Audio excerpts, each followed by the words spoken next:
Breaking news. Breaking news. Breaking news. Côte d'Ivoire. Le chef de l'État ivoirien, son Excellence Alassane Ouattara, a regagné Abidjan ce 30 juin 2021 après le 59e sommet de la CEDEAO à Accra, au Ghana et un séjour en France. Merci de rester sur CNN.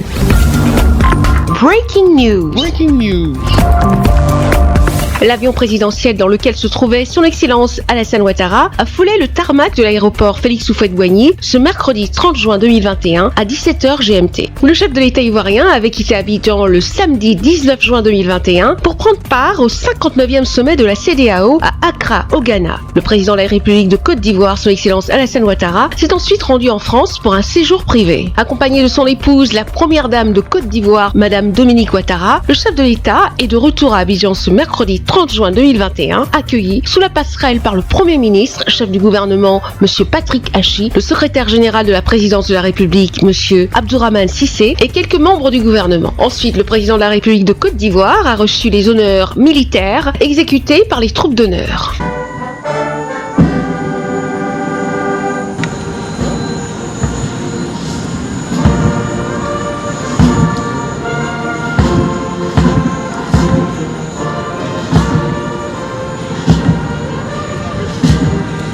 Le président de la République de Côte d'Ivoire est de retour pour poursuivre l'immense chantier de développement de la Côte d'Ivoire.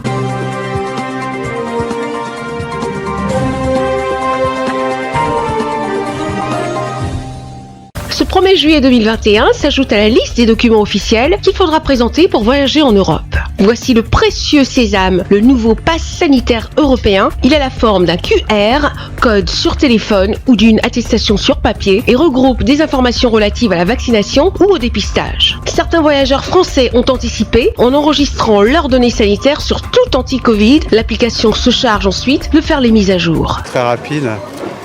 Le fait de le mettre également sur l'application après les tests Covid, ça se passe très facilement.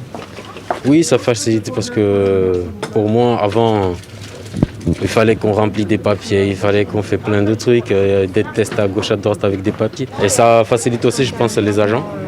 Parce qu'elle a juste scanné et toutes les informations sont apparues. Pour se procurer ce pass sanitaire, désormais indispensable, il faut présenter un QR, code attestant une vaccination terminée ou un test PCR négatif réalisé dans les 72 heures ou encore prouver son immunité grâce aux anticorps développés après avoir contracté le virus, à l'exception de la Hongrie et de la Slovaquie qui ont aussi eu recours au vaccin russe Sputnik V. Les pays de l'Union européenne imposent aux voyageurs d'être vaccinés avec les 4 sérums certifiés par l'Agence européenne des médicaments Pfizer, Moderna, AstraZeneca et Johnson & Johnson.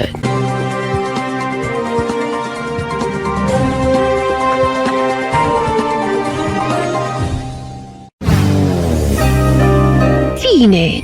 Communiqué CNPS numéro 32 du 30 juin 2021 portant sensibilisation des acteurs sur l'obligation pour les soumissionnaires de produire des attestations pour soumission authentique dans le cadre des appels d'offres. Dans le cadre du renforcement de la gouvernance dans le système des marchés publics, le directeur général de la Caisse nationale de prévoyance sociale invite les maîtres d'ouvrage des administrations publiques, parapubliques et tous les autres acteurs de la chaîne de passation des marchés publics à procéder systématiquement à la vérification de l'authenticité des attestations pour soumission CNPS produites par les soumissionnaires dans leur offre. Cette vérification se fait en ligne à travers le site de la CNPS www.cnps.cm, notamment dans l'onglet Authentification des APS en introduisant le numéro porté sur la dite attestation. Fait à Yaoundé le 30 juin 2021, signé du directeur général de la Caisse nationale de prévoyance sociale, Noël Alain Olivier, Mekulu Vondo, Akame.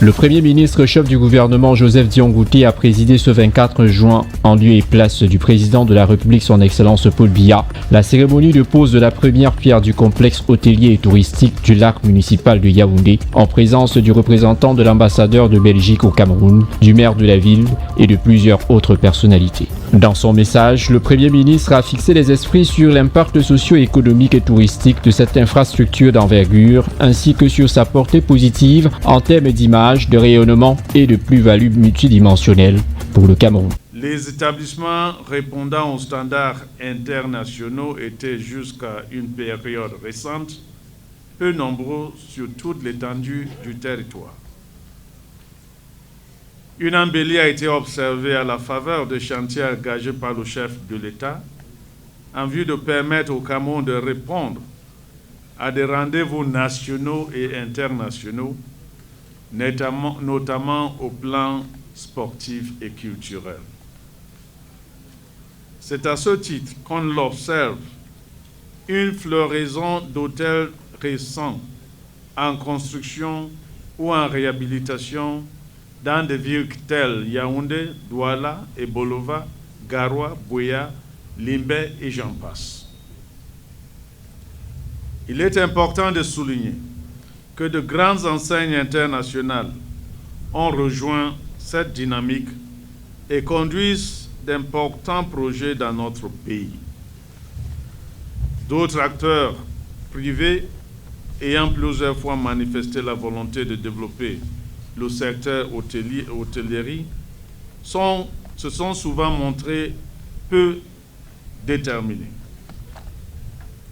Je me réjouis donc de la ferme volonté exprimée par le partenaire International Infrastructure Development Group de mener à bien ce projet d'un montant de près de 98 milliards de francs CFA. Ce complexe, qui sera classé au rang des hôtels 5 étoiles, sera réalisé par International Infrastructure Development Group SA, une entreprise de construction située en plein cœur du Royaume de Belgique. Cette méga infrastructure ultramoderne comptera plus de 280 chambres pour un total de 32 étages, des restaurants de classe internationale, d'un centre de remise en forme, des boutiques ainsi que des espaces de détente et des loisirs. Un chef-d'œuvre qui coûtera un peu plus de 80 milliards de francs CFA et qui sera entièrement financé sur des fonds privés. À l'issue de la cérémonie relative au lancement des travaux, les maîtres d'œuvre ont rassuré le Premier ministre que la construction du joyau architectural durera 30 mois maximum. L'hôtel du Largue municipal de Yaoundé sera dans les mois à venir un hôtel de référence en Afrique centrale.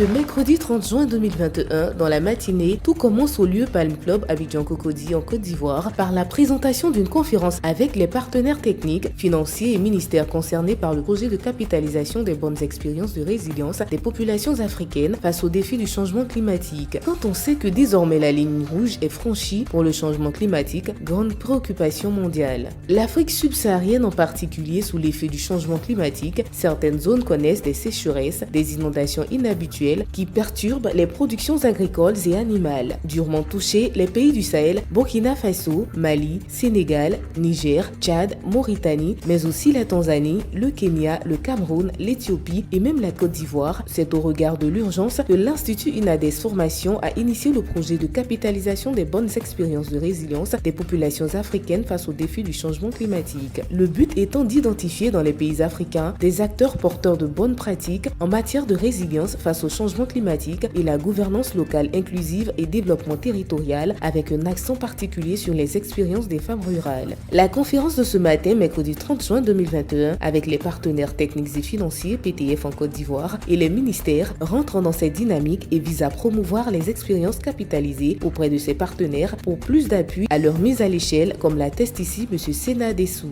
Ce dernier sujet qui est en rapport avec l'adaptation et la résilience face aux effets du changement climatique.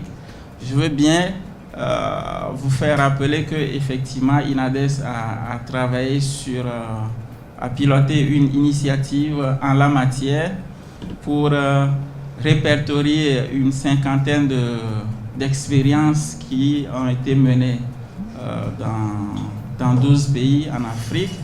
Et ce sont ces 50 expériences-là qu'on a voulu bien partager avec vous, partenaires techniques et financiers aujourd'hui, pour que nous puissions véritablement réfléchir à comment soutenir ces genres d'initiatives en Afrique, quand on sait que l'Afrique reste et restera en tout cas le continent le plus vulnérable au regard des contextes dans lesquels nous vivons et au regard même de la faiblesse de nos économies. Après la prise de parole du secrétaire général de INADES Formation, il s'en est suivi la projection des divers secteurs d'activité. Avant de boucler cette première partie d'une journée marathon, M. Richard Sahingouvou, directeur de INADES Formation, s'est adressé à la presse nationale et internationale présente. Comme vous le savez, le changement climatique est un défi mondial. C'est donc un défi qui est retrouvé partout sur la planète. Et comme nous l'avons présenté tout à l'heure, les expériences que nous avons capitalisées proviennent de 11 pays d'Afrique subsaharienne, que INADES Formation est développée par des acteurs suite à un appel d'offres qui a été présenté par INADES Formation. Déjà, à l'appel d'offres, il y avait 158 expériences qui étaient portées par 58 acteurs dans 13 pays. Mais INADES Formation a choisi 50 expériences qui sont plus porteuses, qui sont plus intéressantes, qui peuvent beaucoup plus aider les communautés à être plus résilientes au changement climatique. Alors, par rapport à votre question sur la reproductibilité ou l'extension dans d'autres, la mise à échelle dans différentes communautés, déjà, ça a été un des critères de choix des 50 expériences parmi les 158. Donc, nous avons choisi des expériences qui peuvent effectivement être reproduites ça et là en Afrique subsaharienne, même en dehors de l'Afrique, mais cette reproductibilité aussi dépend de similitudes entre le pays où la zone où a été développée et la zone où on veut étendre. Donc, pour me résumer, c'est des expériences qui sont reproductibles, mais cette reproductibilité dépend d'un pays à l'autre. Donc, s'il y a un acteur qui veut dupliquer l'une ou l'autre expérience, il doit choisir l'expérience qui a été développée dans un contexte similaire à son contexte. Dans l'après-midi, s'est tenue au siège INADES Formation à Cocody une conférence publique de présentation des résultats du projet de capitalisation des bonnes expériences de résilience des populations africaines face aux défis du changement climatique en présence des experts. C'est alors qu'avec le public, des questions-réponses ont eu lieu. On a parlé de l'oignon et de l'igname du marché de gros, mais pendant la commercialisation, moi j'ai le même espace que Monsieur Zamblé, et M. Zamblé fait bio, moi je prends les pesticides, on n'aura pas la même quantité de production évidemment. M. Zamblé va produire moins parce qu'il a pris bio, et moi je vais produire plus parce que ces éléments-là rentrent dans tous les sens. Et lors de la commercialisation, je vendrai plus que M. Zamblé. Où moi je veux qu'on intervienne, que l'État intervienne, c'est au niveau des prix. Parce que moi qui ai utilisé bio, je ne dois pas avoir le même coût que celui qui a utilisé les produits. Ça doit être plus cher. En Europe, c'est ce qui se passe. Mais est-ce qu'on donne cette occasion aux producteurs que nous sommes pour avoir une grille? Quand vous voyez actuellement sur le marché, il y a déjà des grandes surfaces qui sont déjà engagées dans ce sens. Dans certains supermarchés, il y a des espaces qui sont réservés au bio, et puis il y a des espaces qui sont réservés, en parenthèse, à des tout venants. Voilà, mais la question ici, est-ce que le problème que ces supermarchés rencontrent, c'est au niveau de l'approvisionnement. Les approvisionnements ne sont pas réguliers. Donc il y a un problème d'information entre les producteurs et ces supermarchés-là. Et c'est ce travail-là sur lequel je pense que nous pouvons nous tabler dans les jours à venir. Et cela aussi nécessite de la part des producteurs une certaine organisation. Parce que si toi tu as un demi-carré et que le supermarché demande peut-être 10 tonnes par semaine, toi seul tu ne peux pas approvisionner ce marché-là. À la suite, place au cocktail à base d'Émile pour le plaisir des invités. L'équipe de CNN, la télévision autrement, a recueilli quelques impressions. Il faut dire que Inades Formation est d'abord une ONG africaine reconnue d'utilité publique en Côte d'Ivoire qui travaille à la promotion économique et sociale des populations en accordant une attention particulière à la transformation de leur société et pour laquelle eux-mêmes doivent participer de manière libre et responsable. Et dans nos champs d'action, sinon notre approche se base sur la stimulation et l'accompagnement des alternatives de développement au service du bien commun. Nous nous sommes intéressés à certains problèmes que l'Afrique, sinon le monde, connaît et parmi lesquels nous avons identifié la problématique de l'utilisation des intrants, c'est-à-dire pesticides et fertilisants chimiques de synthèse dans l'agriculture. De cette étude, il y a plusieurs recommandations qui sont sorties. C'est-à-dire qu'il faudrait sensibiliser, vulgariser les bonnes méthodes de production pour que la production soit durable, aussi bien sur le sol et sur l'homme.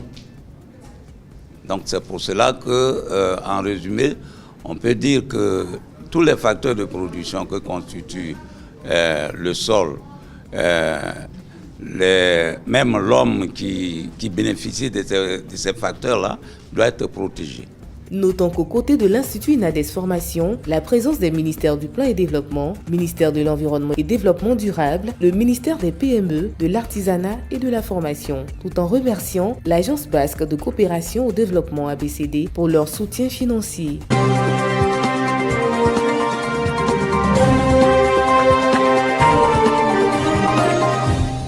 À la Liga, c'est souvent du foot et rien que du foot. Mais ce 25 juin 2021, les amoureux du ballon rond se sont réunis dans la salle d'un hôtel à Douala pour réfléchir sur les différentes stratégies à mettre en œuvre pour développer le marketing footballistique au Cameroun en cette période marquée par la crise sanitaire de Covid-19. Extra Time by la Liga, un moment d'échange entre experts et fanatiques du football. Un événement organisé par Trésor Penkou, délégué de la Liga en Afrique centrale. Cette autre séance de débat a été marquée par la présence de Nasser Njoya, CEO de Palmarès Sport Organisation, de Faustin Donke, le russe, et de plusieurs chefs d'entreprise qui ont tour à tour partagé leur expérience dans la gestion de la crise de Covid-19 en milieu professionnel et sur la question du sponsoring des activités sportives au Cameroun. Pour les chefs d'entreprise, la période de crise a été très difficile à gérer dans ses débuts, mais elle s'est présentée comme une nouvelle opportunité à saisir, notamment celle du digital, qui de nos jours constitue un vaste marché impressionnant. Par ailleurs, pour les experts du marketing du football, il est plus que jamais urgent en cette période de pandémie que les entreprises se prononcent pour sponsoriser non seulement les stars vedettes de ce sport, mais aussi et surtout le championnat local, afin de véritablement réinventer le football camerounais. Extra Time by la Liga, c'était aussi un moment de jeu où plusieurs participants ont gagné de nombreux lots. Une véritable satisfaction tant pour les participants que pour les organisateurs. C'était une plateforme vraiment importante pour nous. Question d'échanger véritablement avec les différents acteurs, les attentes des uns et des autres, des entreprises notamment, parce qu'on vient, parce qu'il faut un retour sur investissement pour chaque acteur qu'on pose. Donc pour moi, tout au long de la soirée, c'était vraiment édifiant de connaître comment est-ce que les autres entreprises se sont comportées dans un contexte Covid, mais également les attentes des différentes ligues et des entreprises qui étaient présentes. C'était bien, c'était fun et c'était très très intéressant. On est très satisfait. On n'attendait pas autant de monde. On voyait 20 personnes, on avait peut-être 30 personnes dans la salle. Et vous avez vu que les interventions étaient vraiment intenses. Tout le monde voulait parler, donner des idées. Et voilà, c'est ce que nous on cherchait, créer l'espace d'échange, que les gens puissent échanger, donner des idées, se connaître. Maintenant avec du networking, tout le monde ils se sont tenus parler entre eux. Donc pour nous c'est ça. Comme je l'ai dit au départ, la Liga, on va au-delà du football. Il n'y a plus de matchs de la Liga, mais nous continuons à créer des moments ou des ambiances où on peut rassembler les personnes autour des sujets, autour d'une bière pour continuer à échanger et profiter de ce que c'est une vie sociale. Déjà, le départ, c'était la sensibilisation du fait que il nous faut peut-être plus d'événements comme ça où on peut rassembler des professionnels pour en parler des secteurs et pour donner des idées de comment développer et améliorer. Et aussi, la suite, c'est pouvoir échanger avec ces professionnels, créer peut-être des partenariats entre la Liga et des professionnels ici au Cameroun. Et bien évidemment, des événements comme ça, nous en aurons. Et déjà, on a déjà organisé, comme le président le disait, juste avant la pandémie, nous avons fait avec des chefs d'entreprise. C'est vrai que c'est dans un autre contexte, c'était une projection du Classico, où aussi on a eu à créer une ambiance de networking entre les participants. Donc nous continuons à travailler dans cette logique et ça ne sera pas la dernière. Après ce moment de réflexion sur le devenir du football après la Covid-19, les amoureux du ballon rond se sont donné rendez-vous pour une autre édition dans une ambiance bon enfant. Extra Time by La Liga, it's not the football, it's La Liga.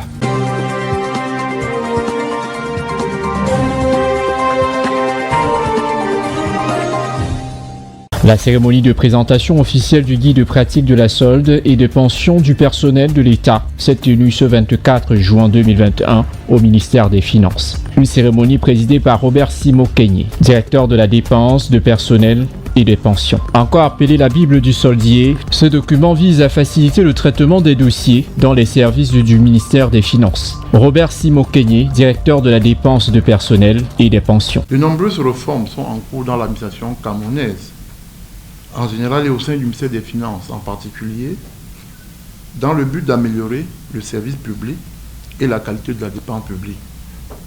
C'est dans cette dynamique que s'inscrivent, entre autres chantiers, l'assainissement du fichier sol consulaire conduite par le ministre des Finances en 2019, le contrôle et la sécurisation du fichier des ayants droit qui a abouti à des résultats concrets connus de ce jour, le développement et l'externalisation de l'application ESD Soft qui doit arriver très rapidement, qui arrive même déjà dans certaines administrations. Bien évidemment, le présent guide s'inscrit dans cette dynamique-là, dans cette mouvance des réformes impulsées par le ministre des Finances, Louis-Paul Motazé.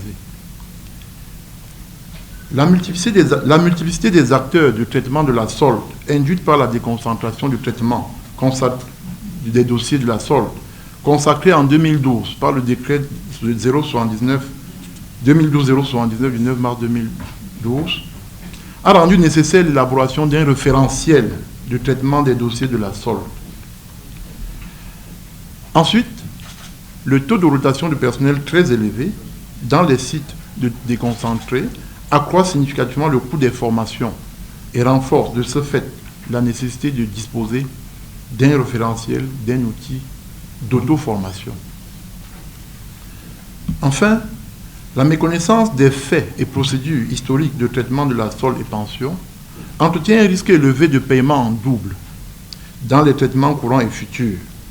Ainsi, il s'est avéré nécessaire de constituer une mémoire de ces faits de manière à minimiser les risques dans ces traitements au quotidien. C'est pour toutes ces raisons que le ministre des Finances a explicitement instruit la production du guide pratique du traitement de la solde dans l'administration publique camerounaise, document qui permettra de traiter avec efficacité et efficience les dossiers de la solde et des pensions dans un contexte de déconcentration. Document baptisé, vous l'avez suivi, la Bible du soldier. Disponible dans les 2 langues officielles, ce guide s'inscrit dans le sillage de l'amélioration du manuel de procédures administratives de traitement de la solde et des pensions, paru en juillet 2019. La procédure du traitement de la solde et des pensions déclinée dans ce document s'articulera autour de 7 chapitres, entre autres les procédures de gestion de la solde et du contentieux, les procédures de traitement des pensions et rentes viagères, les procédures d'assainissement du fichier solde, le traitement informatique de la solde et des pensions, l'élaboration des synthèses et réalisation des études sur les salaires et pensions, les faits historiques de la solde et des pensions et enfin l'ouverture sur la gestion déconcentrée des personnels de l'État et de la solde. La mise à disposition de ce guide de la solde et des pensions ouvre ainsi de nouveaux jours au sein des différentes administrations publiques.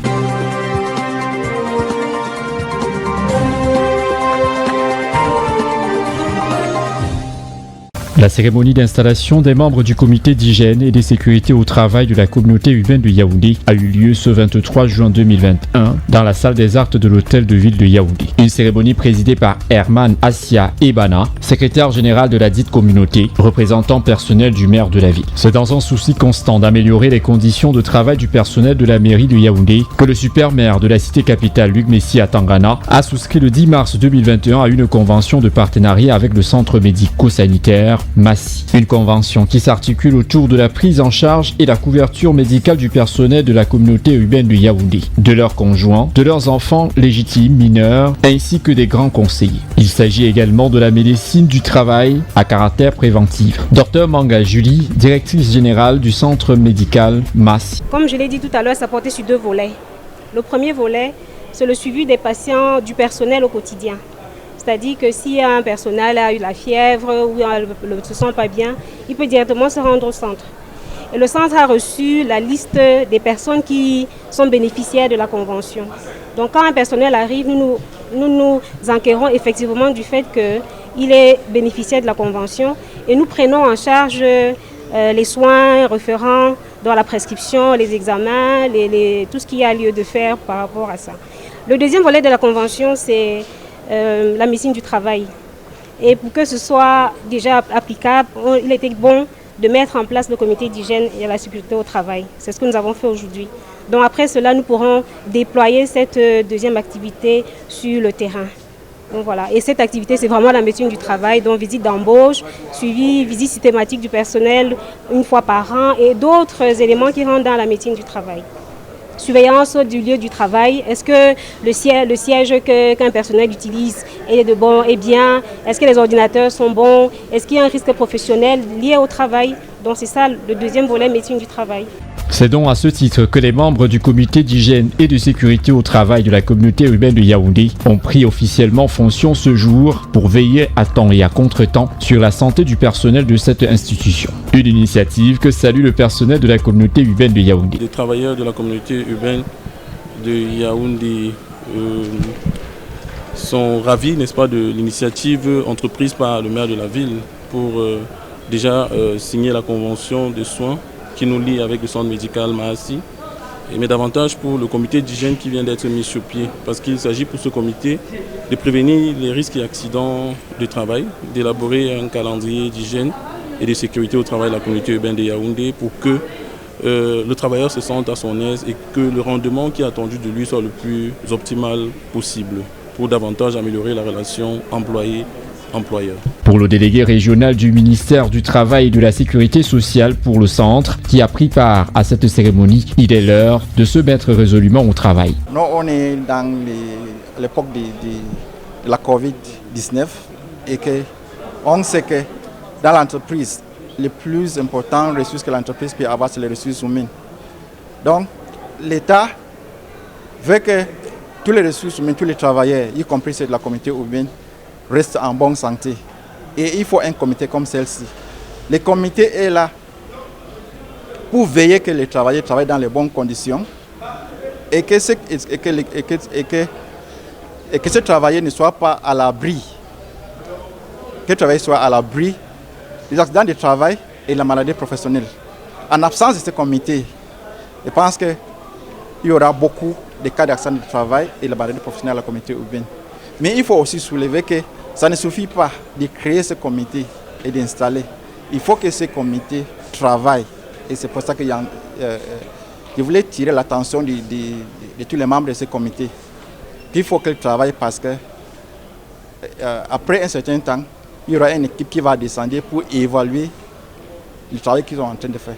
La couverture sanitaire étant déjà dans sa phase de matérialisation, le maire de la ville de Yaoundé invite ainsi tout le personnel de la communauté urbaine de la capitale à bien vouloir déposer leur dossier de suivi et de couverture médicale à la direction des ressources humaines, moyennant des copies certifiées conformes des actes de naissance de leurs enfants légitimes mineurs et des copies certifiées conformes des actes de mariage.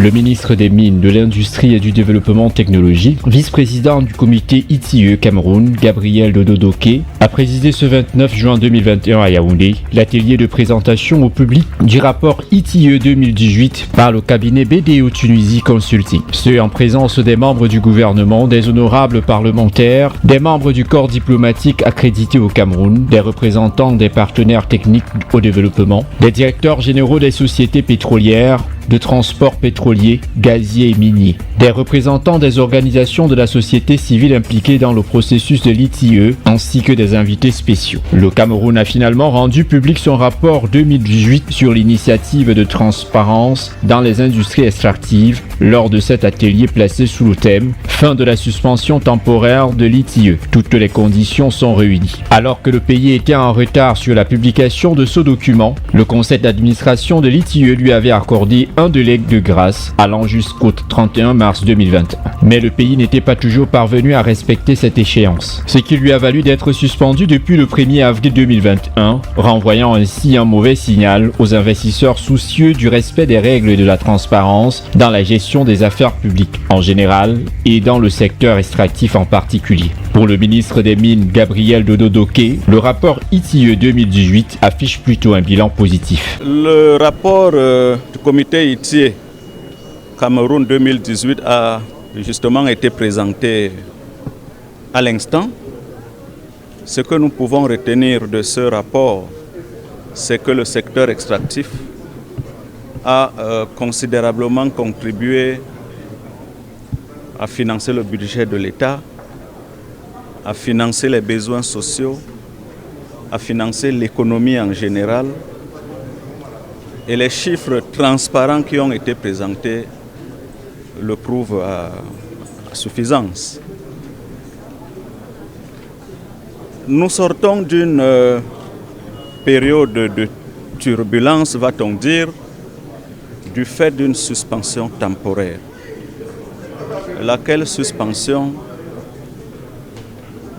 a été à mettre sur le compte de difficultés rencontrées dans l'organisation même interne de notre comité, aggravées par la conjoncture sanitaire, la crise sanitaire due au Covid-19, qui n'a pas permis que tout soit mis en œuvre pour qu'à bonne date le rapport soit produit.